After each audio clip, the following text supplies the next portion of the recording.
Halo teman-teman, kembali lagi bersama saya Nia Gita yang kali ini akan membahas tentang peningkatan anak SD yang putus sekolah. Dampak pandemi COVID-19 pada dunia pendidikan sangat besar, salah satunya peningkatan angka putus sekolah karena anak didik ikut membantu ekonomi keluarga selama pandemi. Sekjen Kementerian Pendidikan, Kebudayaan, Riset, dan Teknologi atau Kemendikbudristek Suharti menyebut angka ini cukup tinggi. Sebagai contoh, anak-anak yang putus sekolah untuk jenjang SD saja saat ini meningkat 10 kali lipat dibanding tahun 2019. Banyak sekali tekanan dari orang tua, khususnya tekanan ekonomi yang memaksa mereka untuk mengajak anaknya bekerja. Tutur Suharti dalam webinar kesiapan pelaksanaan PTM terbatas yang diakses di YouTube pada Senin 3 Januari 2022. Suharti mengatakan angka putus sekolah ini juga disebabkan oleh orang tua yang merasa pembelajaran jarak jauh atau PJJ tidak aktif dan mengartikan jika PJJ sama dengan tidak sekolah.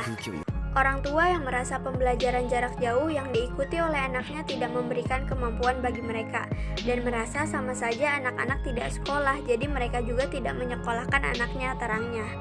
Penurunan jumlah peserta didik ini tidak hanya terjadi di jenjang SD, penurunan peserta didik ini juga terjadi pada jenjang perguruan tinggi. Kemendikbudristek terus mencari cara agar para pelajar maupun mahasiswa untuk dapat kembali ke sekolah maupun ke perguruan tinggi. Sebab, kata dia, banyak dampak yang ditimbulkan ketika anak tidak mengikuti kegiatan belajar mengajar, bukan hanya learning loss. Termasuk di dalamnya bertambah kekerasan dalam rumah, kemudian resiko pernikahan anak, eksploitasi anak yang meningkat cukup tinggi. Dampak lain adanya kesenjangan pembelajaran meningkat selama terjadinya pandemi COVID-19 di Indonesia, utamanya antara peserta didik dari keluarga kaya dan keluarga kurang mampu. Kesenjangan itu terjadi karena adanya perbedaan dalam mengakses pembelajaran di tengah pandemi. Misal, anak dari keluarga kaya lebih optimal belajar dari rumah karena memiliki fasilitas yang mendukung seperti laptop, modem, dan aplikasi lainnya. Untuk mereka yang dari kelompok mampu, orang tuanya rata-rata berpendidikan, mampu melakukan bimbingan kepada anaknya. Sementara anak dari keluarga kurang mampu akan kesulitan mendapatkan fasilitas belajar daring.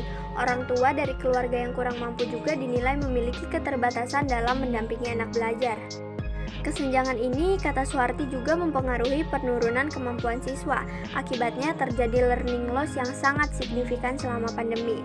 Penurunan kemampuan siswa yang terjadi selama periode kemarin mencapai 0,8 sampai 1,3 tahun pembelajaran. Ini sangat besar sekali dengan hanya pandemi yang belum juga 2 tahun, tetapi penurunannya bisa mencapai bahkan lebih dari 1 tahun, pungkasnya.